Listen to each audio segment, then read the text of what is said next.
Welcome friends. आज के video में हम देखेंगे यूपी पुलिस एग्जाम का जीके जीएस का क्वेश्चन। दोस्तों यह क्वेश्चन 8 तारीख 9 तारीख और 10 तारीख को जो एग्ज़ाम होने वाले हैं उसमें पूछे जाने की बहुत ज़्यादा संभावना है। दोस्तों यह हमारा 16वां सेट है। दोस्तों इससे पहले हमारे द्वारा 15 सेट अपलोड किए जा चुके हैं। मैंने उसका प्लेलिस्ट बना दिया है। उस प्लेलिस्ट में आप जाकर आप उन वीडियो को देख सकते हैं। उनसे काफ़ी प्रश्न आपके एग्जाम में पूछे जाएंगे और दोस्तों 100% हमारे सेट के द्वारा आपके एग्जाम में 30+ मार्क्स पूछे जाने की संभावना है। इसलिए जितना हो सके इस वीडियो को अपने दोस्तों में भी शेयर करें। तो चलिए मैं इस वीडियो को शुरू करता हूं। आज का हमारा पहला प्रश्न है, उत्तर प्रदेश के प्राचीन इतिहास और सिंधु घाटी सभ्यता के पुरातात्विक स्थलों में के संबंध में राज्य के सहारनपुर जिले में स्थित वह कौन सा स्थल है जो हड़प्पा सभ्यता के उत्तरवर्ती काल के साक्ष्य प्रस्तुत करता है? तो दोस्तों वह है हुलास। इस प्रश्न का आप व्याख्या देखेंगे जो कि आपके एग्जाम के लिए काफ़ी महत्वपूर्ण है। हुलास उत्तर प्रदेश के सहारनपुर जिले में यमुना की सहायक नदी कृष्णा के पास स्थित है। यहाँ से उत्तर हड़प्पा काल जब सभ्यता का पतन हो रहा था के साक्ष्य मिले हैं। आलमगीरपुर मेरठ सिंधु सभ्यता का सबसे पूर्वी स्थल है। मांडी जो है मुजफ्फरपुर नगर प्राचीन सिक्कों का बड़ा खजाना मिला था। और सनोली बागपत शाही कब्रों और रथों के लिए प्रसिद्ध है। ये आपको याद रखना है। दोस्तों ये जितना भी फैक्ट है हमारे द्वारा एक्स्ट्रा फैक्ट ये आपके एग्जाम के लिए काफ़ी महत्वपूर्ण है। इसलिए आप व्याख्या को वीडियो पॉज करके खुद से भी पढ़ने की कोशिश करेंगे क्योंकि ये व्याख्या से आपके काफ़ी प्रश्न एग्जाम में आने वाले हैं। हमारा अगला प्रश्न है कि भारतीय राज्य व्यवस्था के अंतर्गत आदिवासी क्षेत्रों में स्वशासन को मजबूत करने के लिए पेशा अधिनियम जो कि 1996 का मुख्य उद्देश्य क्या था? तो दोस्तों कई बार क्वेश्चन पूछा जाता पेशा अधिनियम कब लागू हुआ था? तो 1996 में। का मुख्य उद्देश्य क्या था? तो इसका मुख्य उद्देश्य था संविधान के भाग 9 पंचायती राज के प्रावधानों का आवश्यक संशोधन के साथ 5वीं अनुसूची वाले जनजाति क्षेत्रों का तक विस्तार करना था। इस प्रश्न का आप व्याख्या देखेंगे कि पेशा अधिनियम जो कि 1996 भूरिया समिति की सिफारिश पर लाया गया था। दोस्तों क्वेश्चन ये भी पूछा जाएगा पेशा अधिनियम कौन सा समिति था? तो भूरिया समिति की सिफारिश पर लाया गया था। इसका मुख्य उद्देश्य संविधान के भाग 9 पंचायतों को अनुसूचित क्षेत्रों 5वीं अनुसूची में लागू करना है। यह ग्राम सभाओं के प्राकृतिक संसाधनों जल जंगल जमीन के प्रबंधन और अपनी पारंपरिक संस्कृति की रक्षा के लिए व्यापक विधि शक्ति देता है। दोस्तों ये क्वेश्चन भी आपके व्याख्या के लिए काफ़ी महत्वपूर्ण है। हमारा अगला प्रश्न है कि उत्तर प्रदेश के समृद्ध लोक नृत्यों और उनके क्षेत्रों के संबंध में निम्नलिखित में से कौन सा युग्म गलत सुमेलित है? तो दोस्तों यहाँ पे गलत युग्म को सुमेलित को चुनना है। तो देखते हैं कौन कौन सही है। चरकुल्ला नृत्य वज्रभूमि क्षेत्र से संबंधित है, तो ये बिल्कुल सही बात है, यह वज्र क्षेत्र से संबंधित है। राय नृत्य बुंदेलखंड से क्षेत्र से संबंधित है, तो ये भी सही मिलान किया हुआ है। कर्मा नृत्य सोनभद्र और मिर्जापुर क्षेत्र से संबंधित है, ये भी सही है। नटवरी नृत्य जो है रुहेलखंड क्षेत्र से संबंधित नहीं है, ये गलत है। दोस्तों एक ही प्रश्न में आप देख रहे होंगे 3 ये क्वेश्चन जो कि स्टैटिक के टाइप के क्वेश्चन है और ये एग्जाम में पूछे जाते हैं। तो हमारे द्वारा कम क्वेश्चन में आपको ज़्यादा प्रश्न दिखाने की कोशिश की गई है ताकि आपको कम समय में ज़्यादा प्रश्न देखने को मिले और ये आपके एग्जाम में 100% पूछे जाने की संभावना भी है। व्याख्या देखेंगे कि नटवरी नृत्य उत्तर प्रदेश के पूर्वांचल क्षेत्र के अहीरों द्वारा भगवान कृष्ण के सम्मान के लिए किया जाने वाला एक प्रसिद्ध लोक नृत्य है, ना कि रुहेलखंड का। बाकी तीनों जो पुण्यता सही है।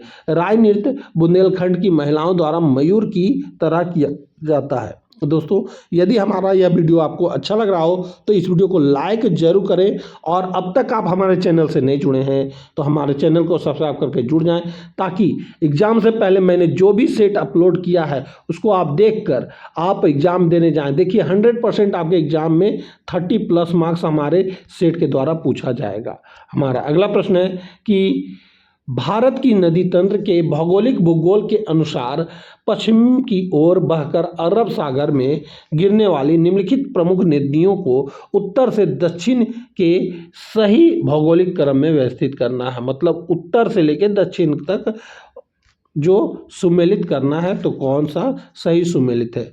तो यहाँ पे देखते हैं नर्मदा और साबरमती ताप्ती ये सब दिया हुआ है। और यहाँ पे आप कूट में देखेंगे तो सबसे पहले आएगा साबरमती, उसके बाद आएगा माही, उसके बाद आएगा नर्मदा, उसके बाद आएगा ताप्ती। यहाँ पर यानी ऑप्शन नंबर ए इस प्रश्न का सही उत्तर हो जाएगा। व्याख्या में देखेंगे कि यदि हम नक्शे पर उत्तर से दक्षिण की ओर आए तो खंभात की खाड़ी अरब सागर में गिरने वाली नदियों का सही क्रम होगा। सबसे ऊपर में साबरमती आएगा जो अरावली से निकलती है, उसके नीचे माही आएगा जो कर्क रेखा को 2 बार काटती है, उसके नीचे नर्मदा बिंद और सतपुड़ा के बीच, और सबसे नीचे ताप्ती सतपुड़ा दक्षिण में स्थित है। दोस्तों ये व्याख्या आपके एग्जाम के लिए काफ़ी महत्वपूर्ण है, इसलिए व्याख्या को इसे आप खुद से पढ़ेंगे क्योंकि इससे एक प्रश्न आपके एग्जाम में बनने वाला है। हमारा अगला प्रश्न है कि भौतिक विज्ञान के प्रकाश के प्रकीर्णन के सिद्धांत रेले के नियम के अनुसार आसमान का रंग नीला दिखाई देने के और सूर्यास्त के समय सूर्य का रंग लाल दिखाई देने का मुख्य वैज्ञानिक कारण क्या है। तो ये दोस्तों इसका मुख्य वैज्ञानिक कारण है कि नीले रंग का तरंगदैर्घ्य छोटी होती है, इसीलिए वायुमंडल के कणों द्वारा उसका प्रकीर्णन सबसे अधिक होता है, जबकि लाल रंग का तरंगदैर्घ्य सबसे लंबी होने के कारण उसका प्रकीर्णन सबसे कम होता है और वह सीधे हमारी आंखों तक पहुंच जाता है। तो यानी कि ऑप्शन नंबर बी इस प्रश्न का सही उत्तर हो जाएगा।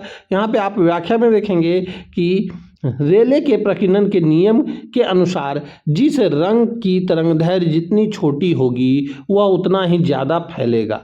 दिन में नीला रंग ज़्यादा फैलता है, इसीलिए आसमान नीला दिखाई देता है। सूर्योदय सूर्यास्त के समय प्रकाश को वायुमंडल में लंबी दूरी तय करनी पड़ती है, जिससे नीला रंग रास्ते में बिखर जाता है और केवल लंबा तरंगदैर्घ्य वाला लाल रंग ही हमारे आंखों तक पहुंचता है। तो इस प्रश्न का यही व्याख्या है दोस्तों, और व्याख्या को आप अच्छे से पढ़ेंगे क्योंकि इससे काफ़ी प्रश्न आपके एग्जाम में पूछे जाएंगे और हमारे द्वारा जो भी प्रश्न लाए गए हैं वह प्रीवियस ईयर को देखते हुए लाया गया है। हमारा अगला प्रश्न है कि समष्टि अर्थव्यवस्था के राजकोषीय सिद्धांत के अंतर्गत प्रसिद्ध लॉफर वर्क निम्नलिखित में से किन 2 चरों के बीच संबंध को दर्शाता है। तो दोस्तों यह दर्शाता है कर की दर और सरकार को प्राप्त होने वाला कुल कर राजस्व को। इस प्रश्न का आप व्याख्या देखेंगे कि अर्थशास्त्री ऑथर लॉफर द्वारा दिया गया यह वक्र बताता है कि सरकार को कर की दर एक इष्टतम बिंदु तक ही बढ़ानी चाहिए। यदि टैक्स बहुत ज़्यादा कर दिया जाएगा तो लोग टैक्स चोरी करने लगेंगे या काम करना कम कर देंगे, जिससे सरकार को कुल टैक्स कलेक्शन बढ़ने के बजाय घटने लगेगा। मुद्रास्फीति और बेरोजगारी के बीच का संबंध फिलिप वर्क दर्शाता है, ये आपको याद रखना है दोस्तों। इकोनॉमिक्स से यदि सवाल पूछा जाए तो ये क्वेश्चन 100% पूछा जाएगा, इसलिए आपको इसे याद रखना है और व्याख्या को खुद से पढ़ना है। हमारा अगला प्रश्न है कि पर्यावरण विज्ञान और प्रदूषण जनित बीमारियों के चिकित्सा अध्ययन के संबंध में निम्नलिखित प्रदूषणों और उनके होने वाले रोगों का मिलान कीजिए। तो दोस्तों यहाँ मिलान कर रहे हैं तो सही कूट कौन सा होगा ये आपको मिलान करना है। तो यहाँ पे जो पारा है, पारा से की कमी से मिनी माता रोग होता है यानी ए का सी होगा, और कैडमियम का जो कमी से होता है तो कैडमियम का कमी से इटाई रोग होता है यानी कि 2 का ए होगा, और नाइट्रेट की कमी से जो होता है दोस्तों यह ब्लू बेबी सिंड्रोम होता है, और आर्सेनिक जो है ये ब्लैक फुट है। तो दोस्तों 1 का सी, 2 का ए और 3 का डी और 4 का बी ये सही मिलान किया हुआ है, यानी ऑप्शन नंबर ए इस प्रश्न का सही उत्तर हो जाएगा। यहाँ पे आप व्याख्या में देखेंगे कि यह पर्यावरण का बहुत महत्वपूर्ण हिस्सा है। पारे के विषाक्तता मिनीमाता रोग होता है, तंत्रिका तंत्र खराब होना, कैडमियम से हड्डियों को दर्दनाक इटाई रोग होता है, पानी में नाइट्रेट की अधिकता से शिशुओं का शरीर नीला पड़ने लगता है, ब्लू बेबी सिंड्रोम मेथेमोग्लोबिनियमिया होता है, और आर्सेनिक के लंबे समय तक संपर्क से त्वचा और पैरों को ब्लैक फुट रोग होता है। दोस्तों ये भी क्वेश्चन जो है आपके एग्जाम के लिए काफ़ी महत्वपूर्ण है, तो व्याख्या को इसको अच्छे से पढ़ के जाइए आप, काफ़ी प्रश्न आपको व्याख्या से मिलने वाले हैं। हमारा अगला प्रश्न है कि आधुनिक भारतीय इतिहास में लाए गए दमनकारी कानूनों के अंतर्गत वर्नाकुलर प्रेस एक्ट जो कि 1878 में हुआ था, जिसे गैंगिंग एक्ट यानी मुंह बंद करने वाला कानून भी कहा जाता है, किस वायसराय द्वारा लागू किया गया था और बाद में किसने इसे रद्द किया था? तो दोस्तों यह लागू किया गया था लॉर्ड लिट्टन के द्वारा और इसको रद्द किया गया था लॉर्ड रिपन के द्वारा। इस प्रश्न का आप व्याख्या देखेंगे कि लॉर्ड लिट्टन ने भारतीय भाषाओं जैसी अखबारों पर कठोर सेंसरशिप लगाने के लिए 1878 में यह कानून पारित किया था।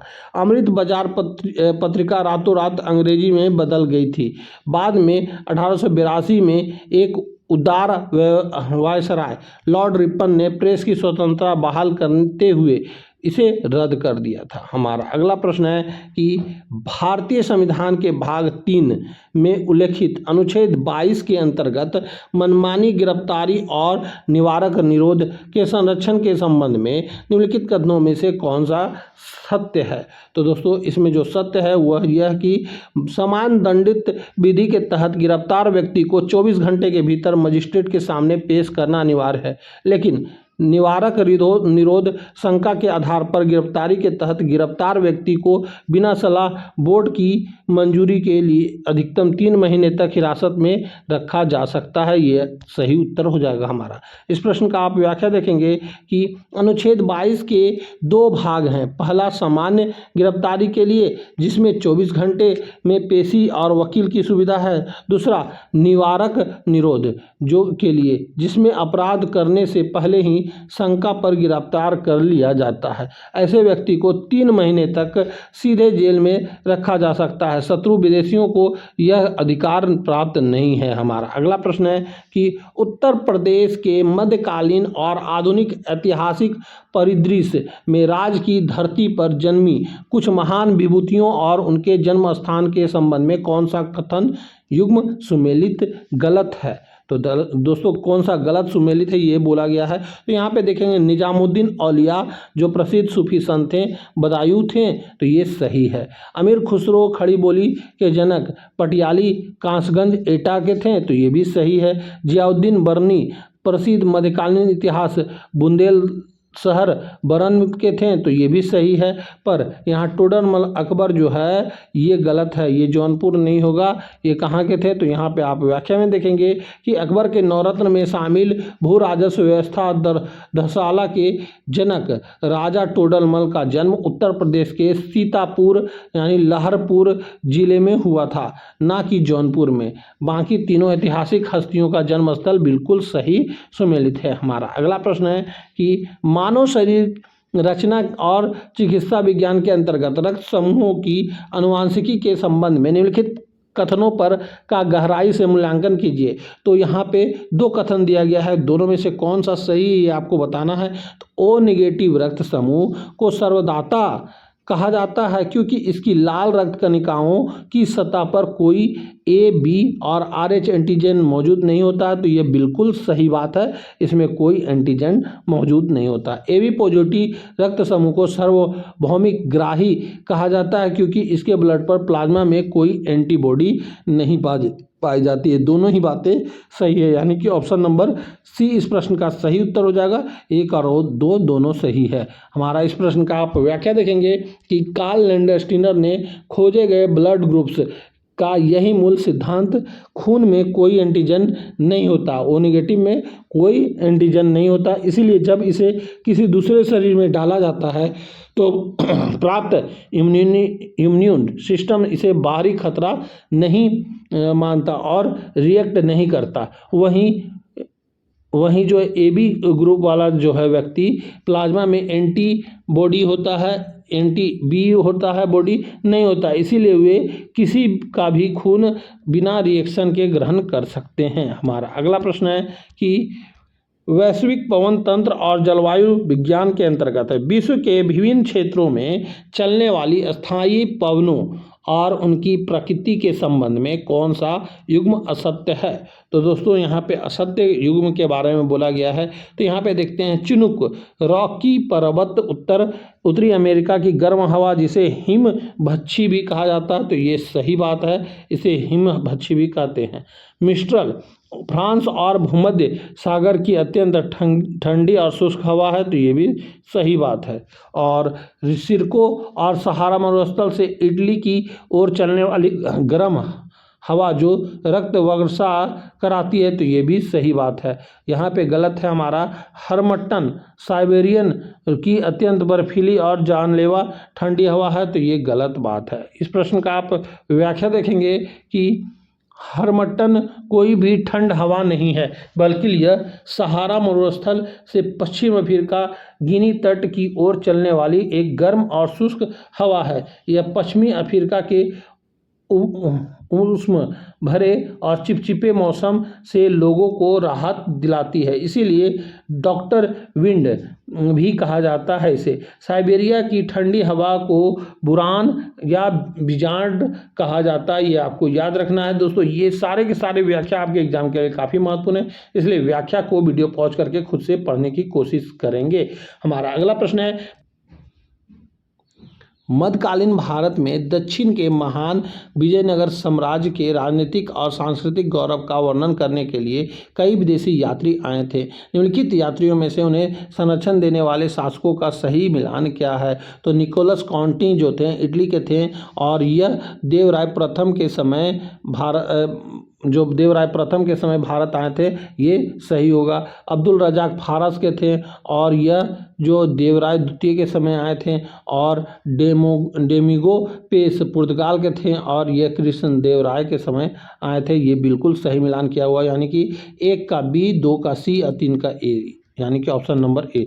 हमारा इस प्रश्न का आप व्याख्या देखेंगे कि विजयनगर आने वाले यात्रियों का यह क्रम परीक्षाओं में बार बार पूछा जाता है। इटली का निकोलस कॉन्टी देवराय प्रथम के समय, फारस ईरान राजदूत अब्दुल रजाक देवराय द्वितीय के समय, और जो उसने विजयनगर की दुनिया की सबसे शानदार शहरों में से एक बताया। पुर्तगाली यात्री डोमिंगो पेस महान सम्राट कृष्णदेव राय तुलुक वंश के दरबार में आए थे, ये आपको सही हो जाएगा। हमारा अगला प्रश्न है कि अर्थशास्त्र में मैक्रो इकोनॉमिक्स संकेतकों के विश्लेषण के लिए उपयोग किए जाने वाले फिलिप्स वर्क के पारंपरिक सिद्धांत के अनुसार निम्नलिखित में से किन दो चरों के बीच व्युत्क्रमानुपाती संबंध पाया जाता है? तो दोस्तों यह पाया जाता है मुद्रास्फीति की दर और बेरोजगारी के बीच। हमारा इस प्रश्न का आप व्याख्या देखेंगे कि A.W. फिलिप्स द्वारा प्रतिपादित यह वक्र बताता है कि जब अर्थव्यवस्था में महंगाई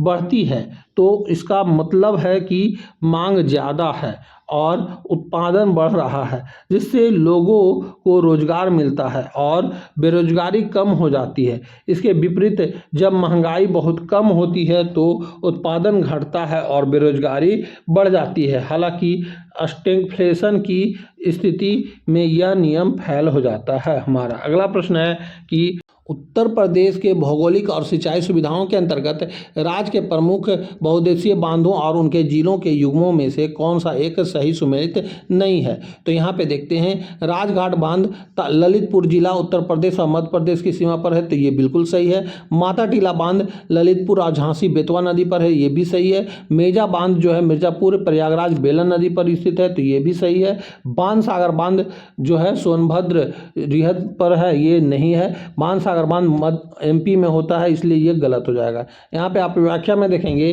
कि बाणसागर बांध उत्तर प्रदेश में नहीं बल्कि मध्य प्रदेश शहडोल जिले में सोन नदी पर स्थित है। यह UP MP और बिहार की संयुक्त परियोजना है। सोनभद्र में रिहद नदी पर रिहद बांध गोविंद बल्लभ सागर स्थित है। बाकी तीनों बांध जो है उत्तर प्रदेश की प्रमुख परियोजनाएं हैं। हमारा अगला प्रश्न है कि पारिस्थितिक तंत्र और पर्यावरण विज्ञान के सिद्धांतों के अनुसार इकोटोन और कोर प्रभाव के संबंध में निम्नलिखित कथनों पर विचार करना है। तो दोनों कथन दिए हुए हैं, दोनों में से कौन सही है। तो इकोटोन दो अलग अलग पारिस्थितिक तंत्रों जैसे जंगल और घास का मैदान या नदी और समुद्र के बीच संक्रमण क्षेत्र होता है, जो तनाव का क्षेत्र होता है, ये सही हो जाएगा। हम और दूसरा है कि कोर प्रभाव यह बताता है कि इस इकोटोन या संक्रमण क्षेत्र में जीवों की विविधता और प्रजातियों का घनत्व आसपास के दोनों मूल तंत्रों की तुलना में हमेशा बहुत कम होता है। तो ये गलत बात है, ज़्यादा होता है। यानी कि ऑप्शन नंबर ए जो कथन दिया हुआ था ये बिल्कुल सही है, यानी ऑप्शन ए इस प्रश्न का सही उत्तर हो जाएगा। यहाँ पे आप व्याख्या में देखेंगे कि बिल्कुल एक सही है। मैंग्रोव वन नदी और समुद्र के बीच दलदल जमीनी और पानी के बीच इकोटोन के बेहतरीन उदाहरण है। लेकिन कथन दो गलत है, क्योंकि कोर प्रभाव का सिद्धांत यह कहता है कि इकोटोन जैव विविधता आसपास के दोनों तंत्र का तुलना में बहुत अधिक होती है, क्योंकि वहाँ दोनों क्षेत्रों के जीव एक साथ पाए जाते हैं। मैंग्रोव में मछलियाँ और बाघ दोनों मिलते हैं। हमारा अगला प्रश्न है कि भारतीय संविधान के ऐतिहासिक निर्णयों के इतिहास में सर्वोच्च न्यायालय ने किस ऐतिहासिक वाद में यह स्पष्ट किया कि भारतीय संविधान की नींव मौलिक अधिकार और राज्य के नीति निर्देशक तत्वों के बीच संतुलन पर टिकी है, और इस संतुलन को नष्ट करना संविधान में के मूल ढांचे को नष्ट करना माना जाता है।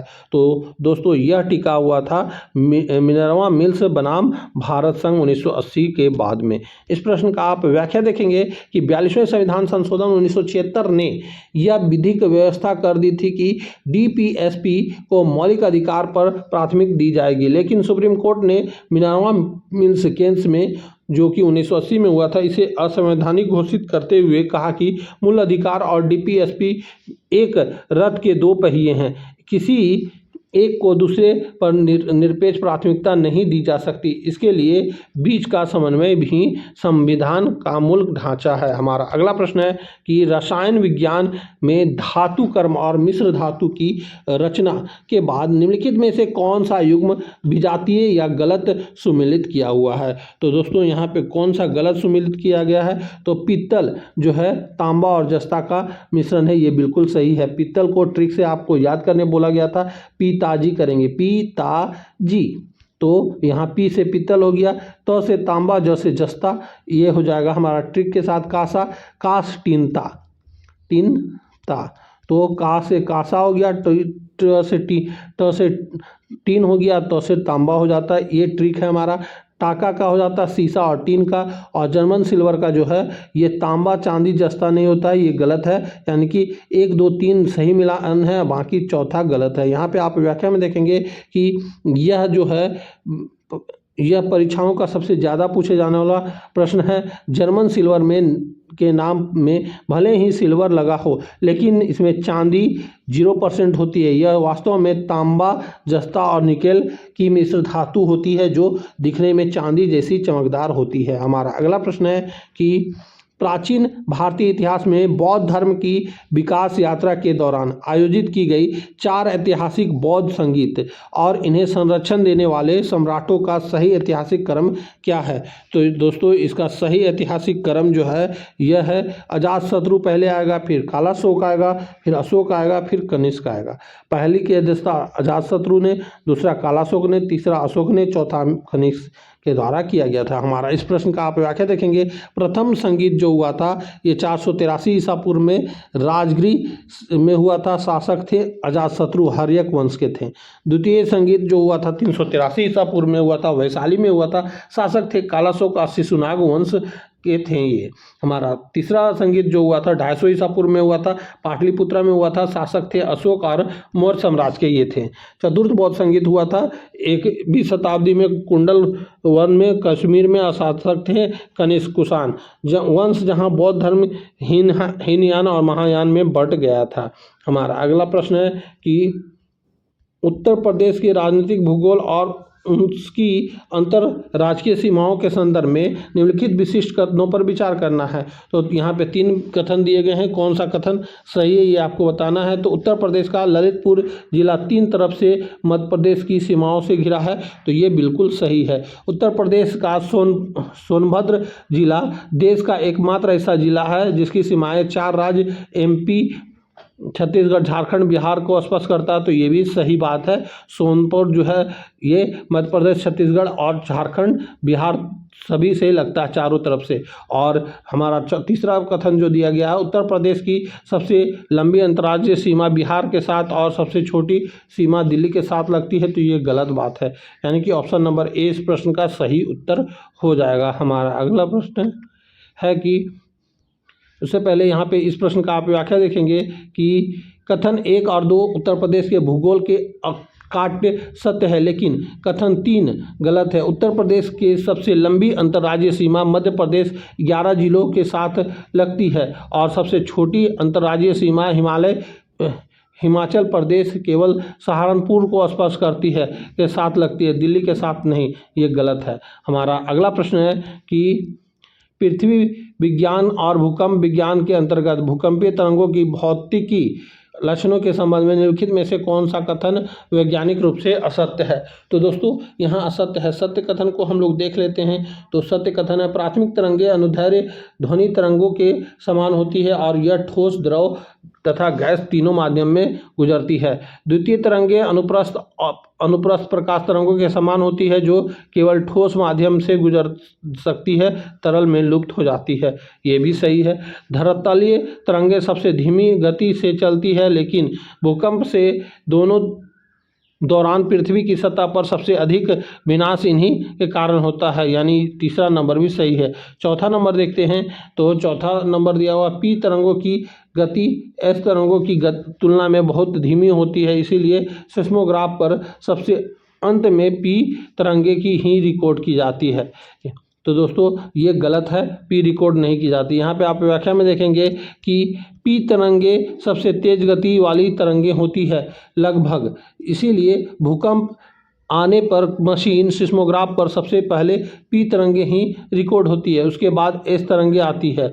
उसके बाद S तरंगे पृथ्वी के बाहरी क्रोड में नहीं जा पाती क्योंकि वह तरल अवस्था में है, जिससे पृथ्वी की आंतरिक संरचना का पता चलता है। हमारा अगला प्रश्न है कि भारतीय संविधान के अनुच्छेद 368 के अंतर्गत संविधान की विधिक प्रक्रिया के संबंध में निम्नलिखित में से किस विषय में संशोधन करने के लिए विशेष बहुमत के साथ कम से कम आधे राज्यों की विधानसभाओं के अनुसमर्थन की भी अनिवार्य आवश्यकता होती है। तो दोस्तों यह होती है राष्ट्रपति के निर्वाचन की प्रक्रिया सर्वोच्च न्यायालय एवं उच्च न्यायालयों, क्षेत्राधिकार और संविधान की 7वीं अनुसूची की किसी भी सूची में संशोधन करना। तो ऑप्शन नंबर सी इस प्रश्न का सही उत्तर हो जाएगा। यहाँ पे आप व्याख्या में देखेंगे कि संविधान का संघीय ढांचा राज्यों की शक्तियों से जुड़ा है। जब भी केंद्र और राज्य के बीच संबंधों जैसे कर बंटवारा, राष्ट्रपति चुनाव, न्यायपालिका की शक्ति में बदलाव करना हो तो आधे राज्यों की समिति जरूरी होती है। जैसे GST लागू करने के समय हुआ था। मौलिक अधिकारों में बदलाव केवल संसद के विशेष बहुमत से ही हो सकता है। नए राज्यों का निर्माण अनुच्छेद 368 के तहत संशोधन माना ही नहीं जाता, वह साधारण बहुमत से ही हो जाता है। हमारा अगला प्रश्न है कि भारत सरकार द्वारा किसानों की फसलों के लिए घोषित किए जाने वाले न्यूनतम समर्थन मूल्य की आर्थिक प्रणाली संबंध में कौन सा कथन सत्य है। तो दोस्तों इसमें जो सत्य है, MSP की सिफारिश कृषि लागत को मूल्य आयोग जो है द्वारा की जाती है, जिसे अंततः आर्थिक मामलों कैबिनेट समिति द्वारा मंजूरी मिल जाती है। हमारा अगला प्रश्न है कि उससे पहले इस प्रश्न का आप व्याख्या देखेंगे कि CFCP कृषि मंत्रालय के तहत एक विशेषज्ञ निकाय है जो उत्पादन की लागत A2+FL या C2 फार्मूला का आकलन करके वर्तमान में 22 से अधिक अनिवार्य फसलों अनाज, दलहन, तिलहन और वाणिज्य फसलें के लिए MSP की सिफारिश करता है। अंतिम मुहर CCEA जिनके अध्यक्ष प्रधानमंत्री होते हैं लगती है। गन्ने के लिए MSP की जगह FRP जो है घोषित किया जाता है। हमारा अगला प्रश्न है कि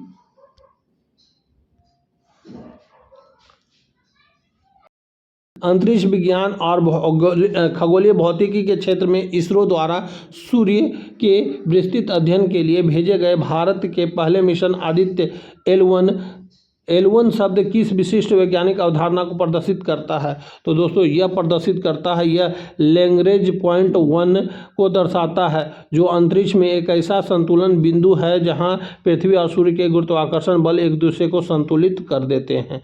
हमारा अगला प्रश्न है कि उससे पहले इस प्रश्न का आप व्याख्या देखेंगे कि पृथ्वी और सूर्य के बीच कुल 5 लैग्रेंज बिंदु हैं।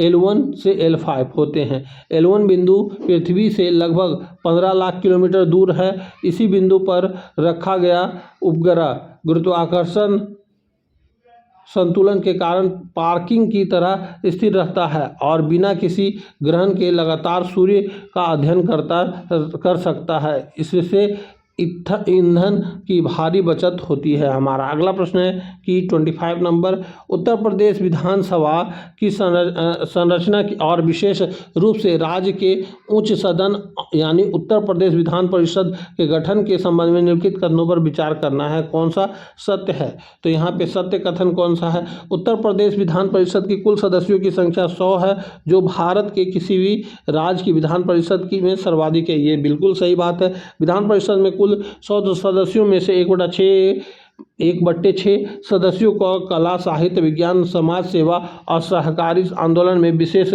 ज्ञान रखने वाले व्यक्तियों में से राज्य के राज्यपाल द्वारा मनोनीत किया जा सकता है। तो ये बिल्कुल सही बात है, यानी ऑप्शन नंबर C इस प्रश्न का सही उत्तर हो जाएगा। हमारा अगला प्रश्न है कि उससे पहले इस प्रश्न का आप व्याख्या देखेंगे कि उत्तर प्रदेश में द्विदिवसीय व्यवस्था विधानसभा में 403 और विधान परिषद में 100 सीटें। अनुच्छेद 171 के तहत विधान परिषद के सदस्यों का चुनाव एक जटिल अप्रत्यक्ष प्रक्रिया होता है। 1/3 स्थानीय निकायों, नगर निगम, पंचायत, 1/3 विधानसभा सदस्यों, विधायकों और 1/12 स्नातकों द्वारा 1/12 शिक्षकों द्वारा चुने जाते हैं और शेष बचे 1/6 जो है सदस्यों को राज्यपाल मनोनीत करता है। दोनों कथन सत्य है। तो दोस्तों यहीं पे हमारा यह सेट समाप्त करता हूं मैं, क्योंकि इसमें हमने 25 क्वेश्चन ही बताया है, क्योंकि यह बहुत ज़्यादा लंबा वीडियो चल रहा है, इसलिए हमारे द्वारा इसमें 25 क्वेश्चन बताया गया है। बाकी के क्वेश्चन मैं अगले पार्ट में लाने की कोशिश कराऊंगा। तब तक के लिए इस वीडियो को मैं यहीं पर समाप्त करता हूँ। अब मैं मिलूंगा आपसे अगली वीडियो में। तब तक के लिए जय हिंद, वंदे मातरम।